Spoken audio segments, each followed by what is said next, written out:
Hi, I'm Louise and I was an animator on Conker's Bad Fur Day, a game which starred an easygoing squirrel who happened to have a taste for the hard stuff and some very strange friends. But before that, Conker's Day was actually shaping up to be something quite different. Conker's Quest, as it was called way back then, made its debut at E3 in 1997 alongside the first major showing of Banjo-Kazooie. Both Conker and Banjo appeared in Diddy Kong Racing later that year, well ahead of their own adventures. By the time Banjo-Kazooie was released in 1998, Conker's Quest had already gone through its first name swap. 12 Tales Conker 64 gave a better idea of all the different settings Conker's adventure would take him through. There was a prehistoric jungle, a gladiatorial arena, and a cowboy frontier just for starters. Most importantly though, there were different hats for each one. And who doesn't love different hats? This is all previously unseen footage from an early build of the game we dug out of the archives to show you how it would have played out. From the start, the game was designed and built on the idea of an interactive cartoon. A lot of work went into giving the characters really expressive faces, with Conker and Barry visibly reacting to the situations they found themselves in.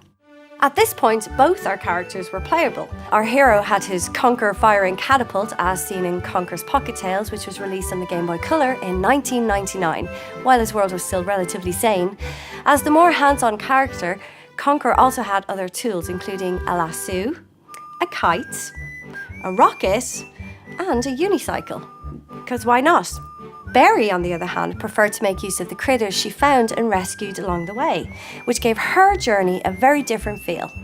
But they both had to contend with the dangers of the world, including unfriendly, oversized acorns.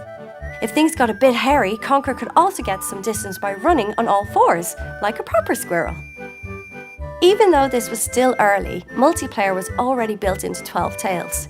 In co-op, one player could play as Conker's little owl companion, or you could even play 4-player split-screen deathmatch, but without the death. The game went into hibernation when the team decided it needed to take on a new angle in order to compete with the growing number of 3D platformers that were emerging on the market, not least of which was Banjo-Kazooie. Some elements like the speech bubbles, the scarecrow, the arena, and the windmill were kept in one form or another. But when it finally re-emerged in 2001 as Conker's Bad Fur Day, things were very different. And the innocent little fella from Diddy Kong Racing and Conker's Pocket Tales was all grown up.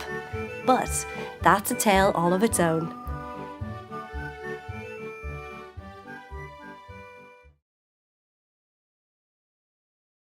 Like and subscribe for the cuteness, then continue the Conker theme with a Bad Fur Day multiplayer breakdown.